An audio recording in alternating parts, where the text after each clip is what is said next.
Hi guys.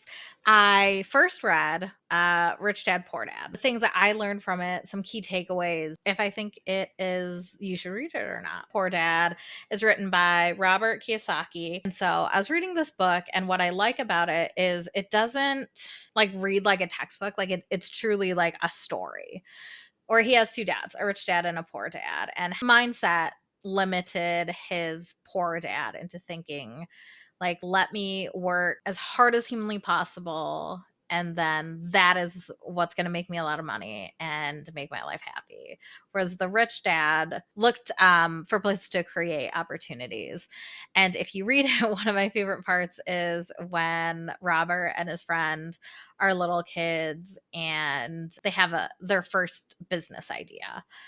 Awesome. I love it. So he essentially like goes to his rich dad. I was like, how do you make money? Like, what do you do? And he teaches him instead of like, let's sit in a lecture, like I'm going to teach you a task or we're going to do something together and then what is your experience? Like what are your takeaways from this? One of them is assets on liability. Liabilities take money out of your bank account, assets put money into your bank account. Another one that I hit hard for me was that your mindset is everything. When I was younger, I was not the brightest of the bunch. I come from a family of very high achievers, and I am a high achiever, not compared to my family, though. I am the dumb one, and that's fine.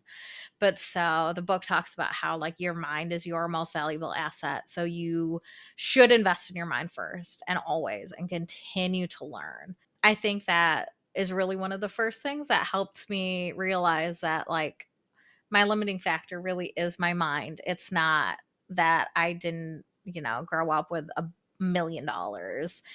Um, it's not that it's my own mindset that is holding me back.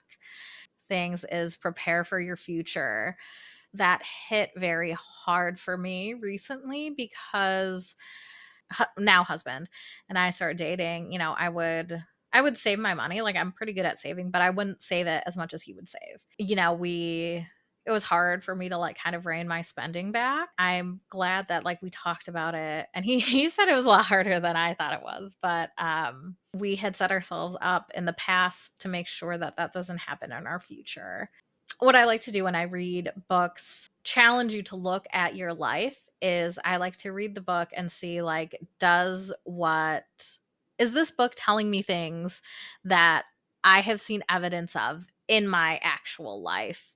Great for mindset and just kind of understanding or going into entrepreneurship, that mind shift is the most important thing. And so I found that this book rang true. So one of the things they talk about is like, like if you ask for more money, like eventually you're gonna like it's great for a while, but then eventually like you want more, you want to, or at least in my experience, like I want more, I want to grow more, I want to do more. Can't really do that on someone else's clock.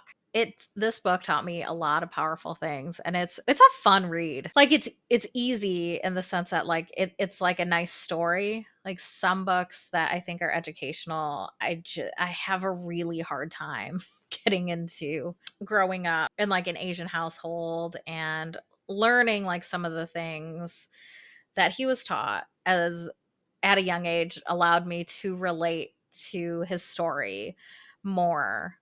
Pick this up if you want a book about how to change your mindset, about how, and I suggest that you see if the things that he tells you align with your experiences because I feel like because those I think stick with you longer than ones where people are just preaching to you things. I'm in the first steps of my journey of entrepreneurship. I know my videos are going to be a bit cringe at first, so thank you for sticking with me. And I hope you read Rich Dad Poor Dad because I think it's a great book. Thanks again for being here. Have a good one. Bye.